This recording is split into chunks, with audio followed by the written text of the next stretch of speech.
Os olhos do mundo inteiro estão agora, é claro, voltados para o Oriente Médio. Estamos vendo a diplomacia de Trump em tempo real.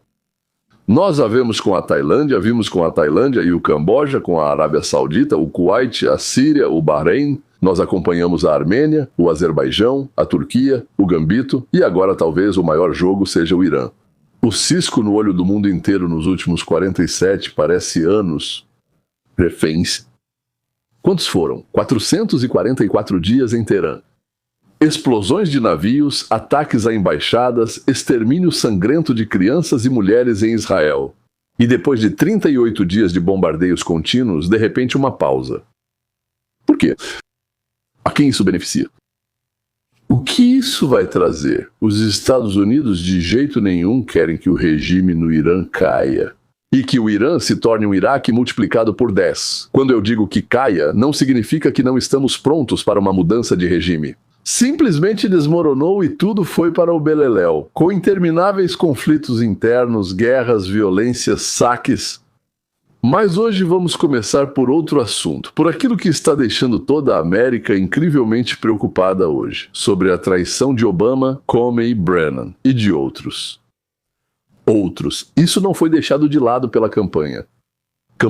Isso não é algo que a campanha deixou para depois. A justiça nos Estados Unidos é muito lenta. Eu já falei sobre isso. Mas uma coisa é falar, outra coisa é, já se passaram 6 meses e nada aconteceu. E se for uma justiça verdadeira, legítima e legal, ela é incrivelmente complexa e lenta. E isso é feito de propósito, para ser difícil. Não é como um trio que decide, toma uma decisão e vai embora. Veio uma pessoa, contou alguma coisa. Tá bom, foi embora. Pronto, executar. Foram lá e fuzilaram. Para que nada disso, nem nada parecido com isso aconteça, tudo foi feito de forma muito complexa e demorada. Se for político, forjado, criminoso, aí, claro, tudo é rápido. Mas depois, no final, ou é preciso que o juiz seja totalmente do seu lado, ou então não deu certo. O principal era sujar a reputação da pessoa. Então, John Solomon, sobre quem já falei muitas vezes para vocês, acho que vocês já sabem quem é. O caso da conspiração de Barack Obama e seus assessores mais próximos com o objetivo de minar os fundamentos da democracia americana. Ou seja, exatamente aquilo de que Trump é constantemente acusado. Certo, vamos às grandes notícias que acabaram de sair há alguns minutos no justthenews.com. Nós estávamos acompanhando a história de James Comey. Ele é acusado de mentir ao Congresso ao dizer que nunca permitiu que funcionários vazassem informações à mídia. E no final da semana passada, como dissemos a vocês, ele se fez de vítima. Estão me perseguindo maliciosamente porque Donald Trump me odeia. Bem, hoje os agentes do FBI e a principal promotora do caso dele, Lindsay Halligan, responderam. E com o que eles responderam? Com os próprios e-mails de James Comey e suas anotações manuscritas. E o que eles mostram? Eles mostram que James Comey sabia que seu principal assistente passava informações anonimamente à mídia.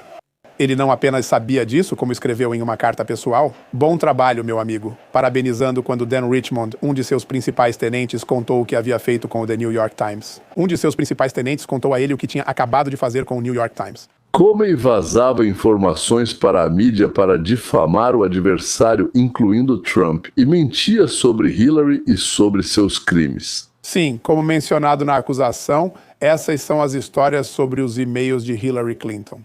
Então isso confirma a posição do governo de que Comey autorizou vazamentos através de seus funcionários para repórteres no caso de Hillary Clinton, como eles alegaram. Mas eles foram um pouco além. Descobriu-se que quando Kash Patel encontrou aqueles sacos para incineração naquela sala secreta, onde era guardada uma enorme quantidade de provas do FBI, eles encontraram algo realmente especial. Algumas anotações manuscritas de James Comey. O que essas anotações manuscritas mostram?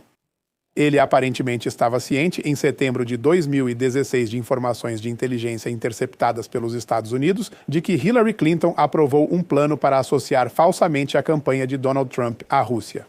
Isso é importante porque as anotações manuscritas divergem do depoimento de James Comey, que disse ao Congresso: "Não conheço isso, não acho que soubesse disso." Ele registrou isso em suas anotações. Por fim, a questão é, por que James Comey faria isso? Qual era o motivo? As cartas divulgadas hoje em documentos judiciais trazem outra resposta.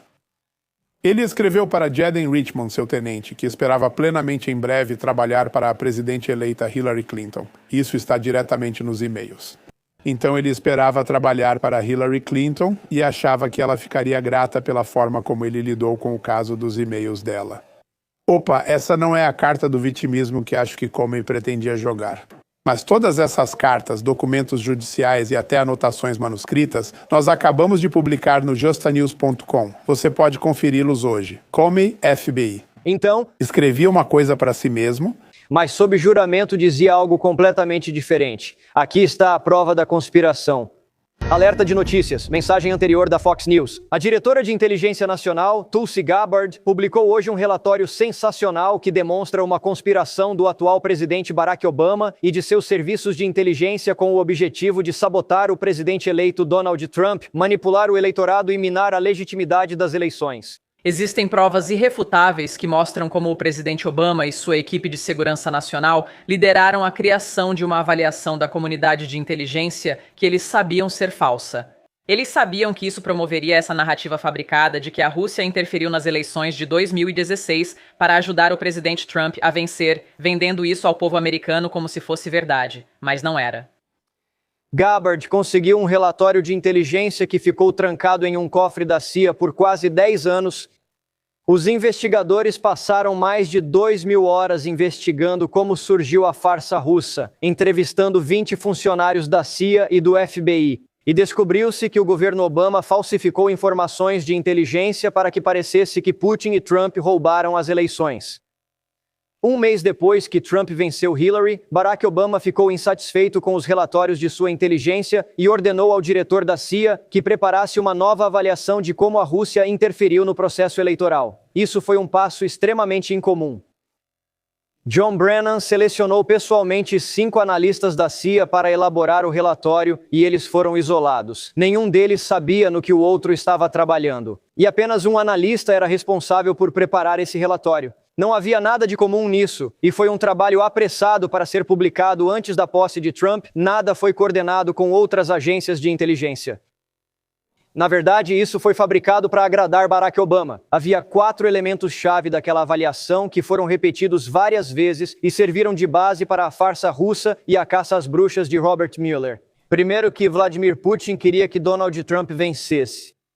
Putin ajudou Trump a vencer e os russos tinham material comprometedor sobre ele, conhecido como Dossier Steele. E quarto, que os russos tentaram conspirar com a campanha eleitoral de Trump. Nenhuma dessas coisas jamais foi verdade.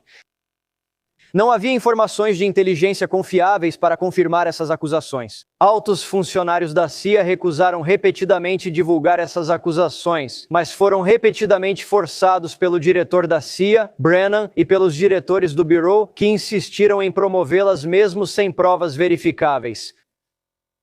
A administração Obama manipulou informações de inteligência, mentiu sobre as fontes, distorceu citações, não confirmou suas declarações, escondeu informações que contradiziam sua versão e até usou mensagens anônimas da internet. Funcionários comuns da CIA admitiram que suas ações violavam seus próprios padrões profissionais.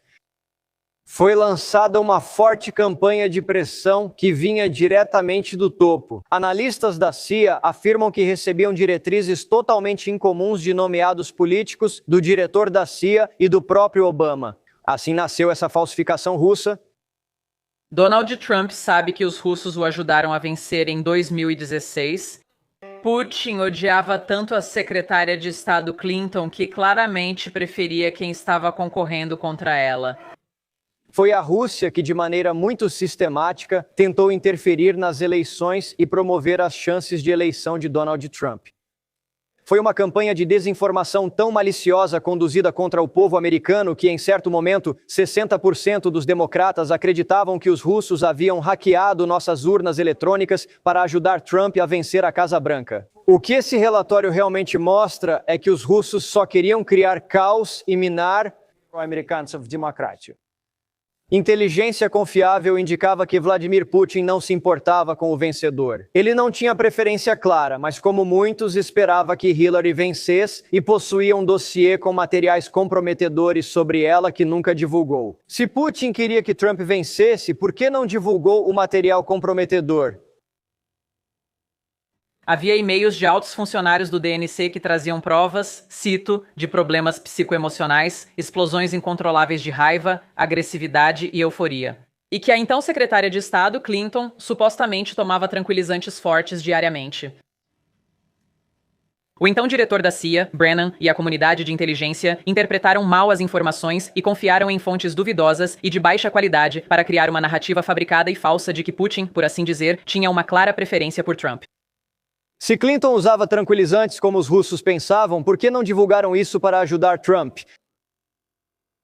Até que ponto é verdade? O que foi gravado sobre Clinton? Tudo o que eu sei é que o Comitê de Inteligência fez um relatório com os resultados da sua investigação. Acho que a ideia principal aqui é que entendemos, a partir das informações de inteligência, o que a Rússia alegava que tinha. E o ponto importante aqui é que, se eles tentaram influenciar as eleições, como o presidente Obama, James Clapper e John Brennan, todos disseram que eles fizeram isso para apoiar a eleição de Trump. Eles teriam divulgado a informação mais comprometedora. Obama e seus chefes de inteligência sabiam que Putin não preferia Trump a Hillary, mas manipularam dados para simular o oposto. Obama e seus serviços secretos sabiam que Putin não conspirou nem ordenou ajuda a Trump, mas ainda assim espalharam isso mesmo assim. De certa forma, Barack Obama fez exatamente o que Putin queria, minou a confiança dos americanos em eleições livres e justas e provocou o caos em nosso país. O FBI foi quem fez o que era vantajoso para o nosso inimigo. Conspiração é um crime sério, especialmente uma conspiração confirmada pelas próprias gravações dos participantes. Tem que ser muito idiota para isso. Some a isso o fato de que Hillary vivia dizendo por aí que roubaram a eleição dela, que ela realmente venceu, mas por causa dos russos não ficou com o cetro. Ela que começou a não reconhecer as eleições, não o Trump. Antes dela, outros já existiram, mas ela certamente não reconheceu as eleições. Você acha que essa nova informação incrimina o ex-presidente Obama em comportamento criminoso? Já entregamos e continuaremos entregando todos esses documentos ao Ministério da Justiça, ao FBI, para investigar as consequências criminais deste caso. As provas, isso mesmo. As provas que encontramos e que tornamos públicas indicam claramente que o presidente Obama supervisionou a fabricação dessa avaliação de inteligência. Existem muitas provas e dados de inteligência que confirmam esse fato. No final de maio, muito provavelmente no final de maio, tudo isso vai parar nos tribunais e haverá um enorme escândalo internacional. Agora vamos falar sobre o Irã, senhoras e senhores, sobre o acordo de cessar-fogo temporário, certo? Nem sei ao certo como chamá-lo, é uma espécie de trégua temporária. Nós não queremos a queda do regime no Irã. Então Deus me livre se o regime cair. Olá! Estados Unidos e Irã concordaram em uma trégua de 2 semanas pouco antes do prazo final de Donald Trump para reabrir o Estreito de Hormuz ou ameaçar destruí-lo. A Fox News confirma que a movimentação agora de manhã na via navegável crítica do Estreito. O presidente Donald Trump escreveu no Truth Social: "Este é um grande dia para a paz mundial. O Irã quer isso. Os Estados Unidos ajudarão a eliminar os congestionamentos no Estreito de Hormuz." Então, 2 horas antes do início dos bombardeios massivos anunciados contra o Irã, o lado paquistanês, ou melhor, os mediadores paquistaneses, eles não são uma das partes, é claro, eles não representam ninguém, estão no meio. Sugeriram uma pausa de 2 semanas, um cessar-fogo, e Donald Trump informou o seguinte: agindo de má fé, porque ele declarou diretamente: "Nós vamos pôr fim ao regime de 47 anos, isso é o CGRI, e que Deus abençoe o povo do Irã." Pessoas podem agir de má fé, mas o presidente não. Ele ameaçou o regime. Eles entenderam e pediram cessar fogo. Muitos dos 15 pontos já foram acordados. Obrigado pela atenção. Essa é a posição dos Estados Unidos. Venha, informaremos o que dizem de Teherã. A proposta de paz tem 10 pontos. Os 3 primeiros são importantes. Vamos ver até onde eles vão. Ou seja, os Estados Unidos propuseram um plano de 15 pontos e o Irã respondeu com seus 10. Aqui estão eles. Mas quero dizer logo de cara que Trump disse que esses pontos foram publicados pelo Irã, mas que o lado americano jogou tudo isso, por assim dizer, no lixo, e depois o Irã enviou novos pontos diferentes. Mas vamos, como se diz, por ordem. A garantia de não agressão dos Estados Unidos pode ser inviável desde o começo. O Irã controla o Estreito de Hormuz, considerado por muitos como internacional. Embora haja aceitação do enriquecimento iraniano, os Estados Unidos rejeitam isso. Os dois próximos pontos, 4 e 5, dizem respeito ao enfraquecimento das sanções por parte dos Estados Unidos, assim como da ONU. Os pontos 6 e 7 também dizem respeito a algumas resoluções adotadas pela Organização das Nações Unidas em relação ao programa nuclear do Irã, incluindo a AIEA. Lembrem-se, se houver acordo pacífico, quem serão os inspetores enviados ao Irã? Esta administração exigirá que esses inspetores representem, em parte, os interesses desta administração, ou seja, que sejam inspetores americanos. Vamos ver se os iranianos vão concordar com isso no final das contas. Ponto número 8. Compensação por danos de guerra. Eles já querem reparações. Ponto número 9. Retirada de todas as tropas americanas da região. E o ponto 10. Cessar fogo em todas as frentes, inclusive no Líbano, que claramente não estava incluído, considerando os ataques israelenses a Beirute ontem à noite. Legendas feitas por Dima Torzok, ou seja... Praticamente com essa lista de exigências, o Irã declarou que foi ele quem venceu a guerra, e agora os Estados Unidos e o mundo devem se render à mercê do vencedor. Como você pode imaginar, eles não venceram a guerra e sabem disso. Então por quê? Vamos ouvir o general Jack In. Bem, você precisa olhar para isso do ponto de vista do Irã. Por que eles bloquearam o Estreito de Hormuz? Qual objetivo eles estavam tentando alcançar aqui? O único objetivo deles era parar a guerra, e eles conseguiram esse objetivo. Nós realmente paramos a guerra. E não só isso, Bill. Os iranianos ainda mantêm tudo sob controle. A Marinha da Guarda Revolucionária Islâmica declarou a todos os navios no Golfo que passam pelo estreito que precisam da permissão deles. Então eles controlam totalmente o Estreito de Hormuz e todos esses navios, sem dúvida, vão obedecer aos avisos dados pelo Irã. Qual é o próximo plano deles? Acho que eles têm duas opções de ação nessa situação. Uma delas, obviamente, é que entramos em negociações e, como você deixou bem claro, não poderíamos estar mais distantes nessas negociações. Essa é uma das principais razões do Irã anunciar negociações. Eles afirmam isso com ousadia. É exatamente o que queremos alcançar. Mas eles estão apenas preparando o terreno para uma nova extensão das negociações. Eles são verdadeiros mestres em confundir e prolongar as coisas. O objetivo deles nessas negociações será prolongar as conversas, estender o regime de cessar-fogo. Por quê? Bem, estamos chegando perto de um acordo aqui. Eles vão dizer qualquer coisa para convencer nossos negociadores disso. Estamos chegando perto de um acordo. E o que vamos fazer se prolongarmos essas negociações? O Irã só está ganhando tempo. Por quê? Porque à medida que o tempo passa e os preços do petróleo começam a cair, a pressão sobre o presidente e a administração diminui do ponto de vista econômico e financeiro e também, em certa medida, politicamente. Eles calculam que essa pressão sobre o presidente agora vai desmotivá-lo a atacar de novo em algumas semanas devido à duração dessas negociações. É exatamente nisso que eles baseiam seu trabalho. O que devemos fazer agora é apresentar imediatamente um ultimato a eles com base nessas 2 semanas. Irã, vocês cumprem nossas condições e nós sabemos quais são essas condições e o presidente quer torná-las públicas novamente e anunciá-las. E se vocês não cumprirem nossas condições em 2 semanas, então atacaremos novamente. O segundo plano deles, e eles estão colocando isso em prática agora, é atacar nossos aliados árabes na região. Eles ainda estão fazendo isso. Por que eles fazem isso? Eles fazem isso porque querem que os árabes pressionem a administração para parar o ataque de Israel no Líbano. O primeiro-ministro e o presidente tiveram ontem negociações detalhadas. O primeiro-ministro afirmou querer manter a operação no Líbano para eliminar totalmente militantes do Hezbollah, que atacavam o norte e, em parte, o centro de Israel. De uma vez por todas, eles vão destruir toda a infraestrutura existente. É exatamente isso que eles estão fazendo e eles têm tropas terrestres que estão realizando essa tarefa. Eles não vão mais tolerar isso. Em outras palavras, eles pretendem realizar algo muito mais significativo do que o que fizeram há alguns meses. Eles buscam permissão para isso, enquanto os iranianos querem impedir. Esse é o segundo movimento deles. E sem dúvida, espero muito que a administração apoie o primeiro-ministro nessa questão e permita que eles expulsem completamente o Hezbollah dessa região. Na minha opinião, é isso que temos diante de nós em relação ao que os iranianos estão tentando fazer e como os Estados Unidos devem lidar com o ocorrido aqui.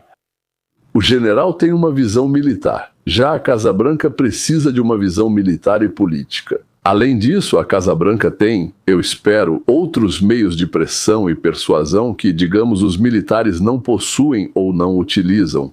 É isso que diz a Casa Branca. Quanto ao cessar-fogo de 2 semanas, anunciado pelo presidente Trump ontem à noite, isso é uma vitória para os Estados Unidos da América, conquistada pelo presidente e por nossos incríveis militares.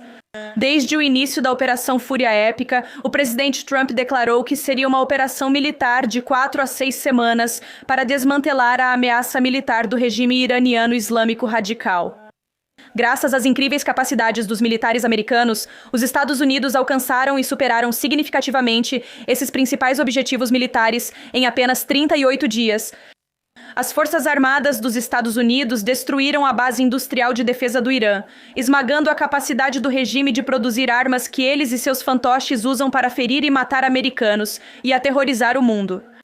A capacidade do Irã de construir e acumular mísseis balísticos e drones de longo alcance também foi atrasada em anos em comparação com o que era há 6 semanas, antes do início da Operação Fúria Épica. Fúria. O Irã informou no início do ano que planejava fabricar 10 mil mísseis. Naquele momento, eles já possuíam 2 mil. Ao mesmo tempo, eles de 4 direções publicaram e contaram tudo isso. Atacar Israel para que o Domo de Ferro, o Iron Dome, não conseguisse interceptar simultaneamente tantos mísseis e drones lançados de diferentes direções. Agora eles só têm uma parte daquele estoque de 2 mil. E pelo que entendi, em breve eles não vão conseguir produzir mais. A ideia deles de cobrar pelo trânsito de Hormuz e com esse dinheiro restaurar, digamos, a produção militar, é claro que é engraçada.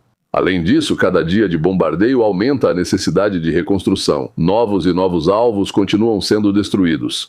Ou seja, quanto mais tempo a guerra durar, mais dinheiro e tempo eles vão precisar para a reconstrução. Nós destruímos a esmagadora maioria dos mísseis balísticos iranianos, lançadores e drones de ataque de longo alcance. Como resultado de mais de 450 ataques contra mísseis balísticos e cerca de 800 ataques contra lançadores iranianos e depósitos de drones. No total, mais de 13 mil alvos foram atingidos em todo o Irã, e isso novamente aconteceu em apenas 38 dias. Enquanto isso, a frota naval iraniana foi completamente destruída. Os Estados Unidos destruíram ao todo mais de 150 navios de guerra, incluindo 16 classes inteiras de embarcações militares iranianas. Embora o Irã já tenha sido a maior potência submarina do Oriente Médio, agora ele não possui nenhum submarino. 97% do outrora enorme arsenal iraniano de mais de 5 mil minas navais também foi localizado e destruído. A Força Aérea do Irã, tanto funcional quanto operacionalmente, está completamente desatualizada neste momento. Depois que os Estados Unidos mantiveram total supremacia aérea sobre o país deles por várias semanas. Para destacar a importância disso, antes da Operação Fúria Épica, a Força Aérea iraniana realizava de 30 a 100 voos por dia. Hoje, esse número é 0. A capacidade do Irã de financiar e apoiar seus fantoches terroristas foi significativamente reduzida. Neste momento, o Irã não pode mais distribuir armas para seus fantoches na região. O Irã não conseguirá adquirir armas nucleares. Antes desta operação bem-sucedida, o Irã expandia agressivamente seu arsenal de mísseis balísticos de curto alcance. Com essas armas e sua frota, o Irã tentava aumentar seu poderio militar ao redor do país. Isso representaria uma ameaça inevitável e existencial aos ativos militares dos Estados Unidos no Oriente Médio, aos nossos aliados na região e, em última análise, ao mundo livre. O Irã seguia essa estratégia perigosa e agressiva por um motivo: manter o mundo inteiro refém de suas ambições terroristas. Os iranianos buscavam usar suas capacidades militares ampliadas como um escudo ao redor do seu país, para continuar perseguindo seu objetivo final de criar bombas nucleares. Mas seus planos assassinos e sinistros foram destruídos, tanto literal quanto figurativamente, junto com seu exército, seu programa nuclear e a maior parte de sua alta liderança, incluindo o ex-líder supremo Ayatollah Ali Khamenei. As estruturas de controle também foram seriamente comprometidas após mais de 2 mil ataques. Muitos dos líderes restantes estão paralisados pelo medo e não podem mais se locomover livremente pelo país ou se reunir abertamente. Graças à supremacia sem precedentes de nossos guerreiros sob a liderança da comandante-chefe, o mundo acabou de testemunhar um triunfo militar historicamente rápido e bem-sucedido. Devo dizer que 38 dias é menos do que 1.465 dias de guerra na Ucrânia.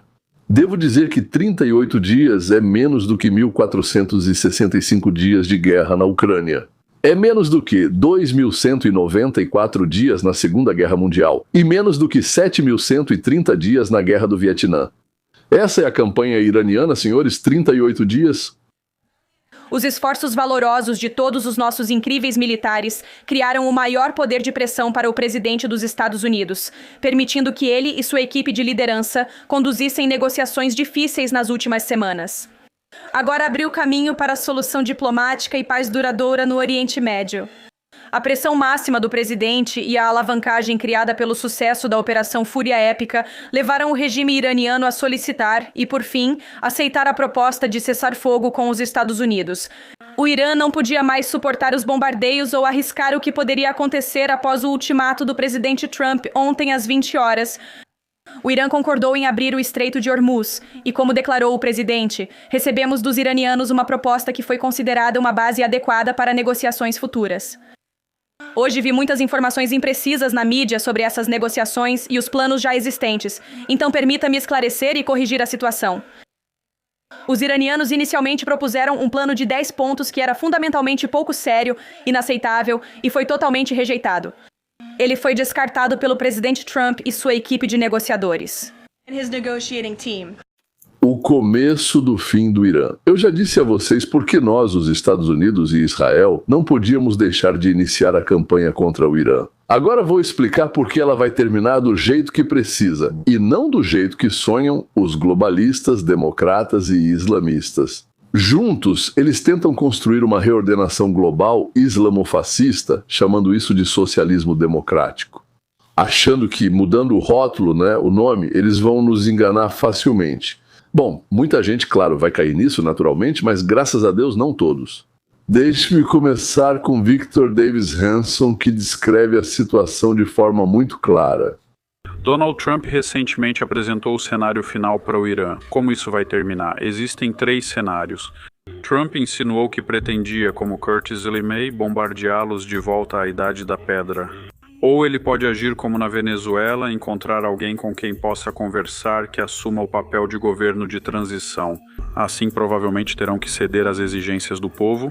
No final das contas, vocês nem vão precisar conversar com ninguém. Não vamos nos preocupar, não vamos discutir, simplesmente vamos destruir sua infraestrutura e ir embora. Aqui está um ótimo resumo das possibilidades. Se não fossem as eleições em novembro, poderíamos esperar, mas na situação de 1926, todos nós faremos tudo. Faremos o mais rápido possível. Ele disse na 5ª semana que isso levaria 2 ou 3 semanas, então pode ser um total de 7 semanas ou 2 meses. Isso irritou muito as pessoas que disseram essa é uma guerra sem fim. E as pessoas da esquerda, lembrem-se, não querem que a guerra seja bem-sucedida porque querem vencer as eleições de meio de mandato e até agora não conseguiram prejudicar o Trump. Eles acreditam que se criarem uma narrativa de que essa retirada de tropas é semelhante à do Afeganistão, que supervisionaram e foi uma catástrofe, ou Vietnã, Afeganistão ou Iraque, talvez consigam derrubá-lo, já que a história favorece o partido de oposição, que conquista cadeiras, vence eleições de meio de mandato e depois faz seu impeachment. A crítica deles não é empírica, é só política e contagiosa. Recentemente tivemos um avião F-15 abatido, conseguimos resgatar um dos pilotos. Até o momento em que estou falando, ainda não sabemos o destino do segundo, mas as pessoas simplesmente enlouqueceram. Após o discurso do Trump, comentários e resultados surgiram. Fareed Zakaria e a Newsweek disseram: consegue imaginar uma guerra tão cara com resultados tão insignificantes? Pensei, estão falando sério? Nós perdemos 13, talvez 14, isso é trágico, mais 14 pessoas atacando um país quase 2 vezes maior que o Texas, 1,5 vezes maior que o Alasca, com 93 milhões de pessoas. 5 semanas. Isso é quase nada, quero dizer, nós praticamente debutamos, desmilitarizamos o país e destruímos sua capacidade de fazer guerra. A questão é se vale a pena intervir na infraestrutura civil quando você está tentando ajudar os iranianos a se levantarem e mudarem o regime, porque isso é fácil de fazer. pode privá-los de água, eletricidade e, como Trump disse, jogá-los de volta à Idade da Pedra. Então, todas essas restrições foram impostas por eles mesmos. Essas pessoas diziam, e quanto ao Estreito de Hormuz?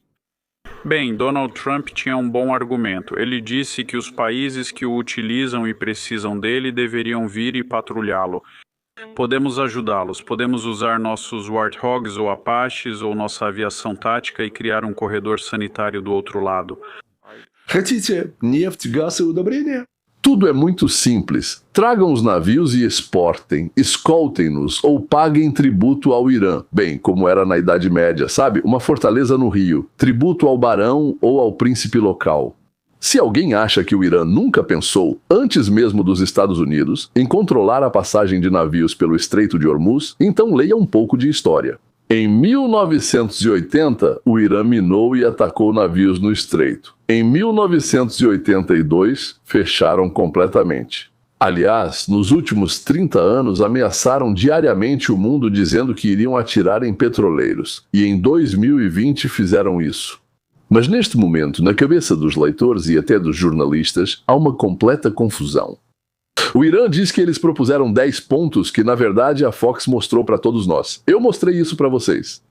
Trump diz que esses 10 pontos foram, então, pessoalmente jogados no lixo por ele. E que, em troca, 2 horas antes do prazo que Trump deu terminar, chegaram outros 10 pontos. Esses 10 pontos servem de base para as negociações. Mas como em ambos os casos são 10 pontos, muitas vezes não fica claro a que se referem. Bom, vamos tentar entender. Vários veículos de imprensa informaram que a segunda proposta inclui esse cessar-fogo de 2 semanas e a suspensão dos ataques dos Estados Unidos e de Israel em troca da abertura do Estreito de Hormuz, além do fim dos ataques contra navios e bases dos Estados Unidos. Ou seja, o que está escrito lá, como eles dizem, nós não fazemos a menor ideia, porque a Casa Branca sobre isso basicamente permanece em silêncio. A abertura total e segura do Estreito de Hormuz, sob algum tipo de regime conjunto ou controlado de passagem, mas sem o reconhecimento formal do controle militar exclusivo do Irã sobre o Estreito.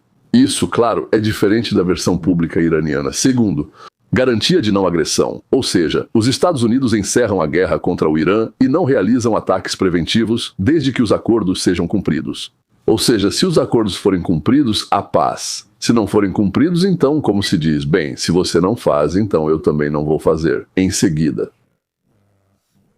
redução do conflito em todas as frentes. Isso significa, em primeiro lugar, o fim dos ataques ao Irã e, gradualmente, o fim da guerra no Iraque, Líbano, Iêmen e no Uzbequistão. A participação dos grupos aliados do Irã, ou seja, o Hezbollah e outros. Agora, a questão nuclear. O Irã quer manter o direito de enriquecer urânio até os níveis acordados com a AIEA. Eles entendem que vão encontrar uma forma de burlar as regras, sim, mas reafirmam o compromisso de não buscar a obtenção de armas nucleares. E para os iranianos dizer isso é fácil, com certeza, né? Certo, vamos adotar inspeção mais rigorosa, mas como saberemos o que está sendo inspecionado? O que exatamente será verificado? Agora, então, o programa de mísseis e drones, limitado pelo alcance dos mísseis e drones que são usados pelo Irã e seus aliados na região. Os detalhes, aliás, são confidenciais. Mesmo jornalistas que escrevem sobre isso e alegam vazamento também não sabem. Agora, sobre as sanções. A remoção das sanções primárias e secundárias seria feita em etapas, não de uma só vez, vinculada ao cumprimento verificável dos acordos. Já a versão pública iraniana, chamada assim, exige a remoção total e imediata, sem qualquer verificação ou coisa parecida. Agora, o descongelamento dos ativos iranianos pode ser usado na reconstrução, mas sem repatriação pelos Estados Unidos, esse dinheiro pertence a eles. Simplesmente congelamos esse dinheiro porque eles atacaram lá e assim por diante. Já na versão iraniana, aparece a compensação por danos. Isso, claro, é totalmente absurdo. Não vamos fazer nada desse tipo. Agora, a presença militar americana. Retirada parcial ou redistribuição das forças dos Estados Unidos, isso não é ruim. A retirada total, como o Irã insiste em seu plano público. Quero lembrar que Trump já faz tempo quer reduzir o número de bases e o número de militares que estão nessas bases. Agora, o mecanismo formal para uma paz de longo prazo, um acordo quadro entre Estados Unidos e Irã com garantias de terceiros países. Grupos de trabalho sobre conflitos regionais e procedimentos. Bem, tudo dá certo quando ambos os lados realmente têm essa intenção. E ambos os lados presumem que o lado oposto não tem nenhuma intenção e está planejando enganar. Até hoje, o texto exato desses novos 10 pontos ainda está em segredo. Bem, pelo menos nós não sabemos. Não sabemos o que tem lá. No geral, não sabemos de nada. Estamos discutindo vazamentos, relatos. Dá para perceber que é um documento intermediário mais de compromisso entre o plano rígido de Washington, que são 15 pontos, e os 10 pontos maximalistas e públicos do TGR. Como as declarações e afirmações públicas também fazem parte das negociações e do jogo entre os diplomatas, eu não acreditaria literalmente em tudo o que qualquer lado diz. Então, de forma inquestionável e literal. Mas a sensação que eu tenho é a seguinte: o governo que está negociando, quero dizer o iraniano, não é totalmente livre para tomar decisões. Militarmente, falando especificamente, a atual liderança do corpo ou da região, os líderes têm medo da responsabilidade e do castigo, caso outro poder venha a governar o Irã. Por isso, o principal objetivo deles é manter o poder, não permitir que, digamos, outra facção, outra gangue ou qualquer outra coisa semelhante chegue ao poder. De certa forma, nós não somos contra isso, porque o pior que pode acontecer no Irã envolve 93 milhões de pessoas. Diferentes grupos, diferentes nacionalidades, diferentes ideias sobre o que é certo e errado. Isso levaria a um pesadelo ainda maior do que o que aconteceu no Iraque.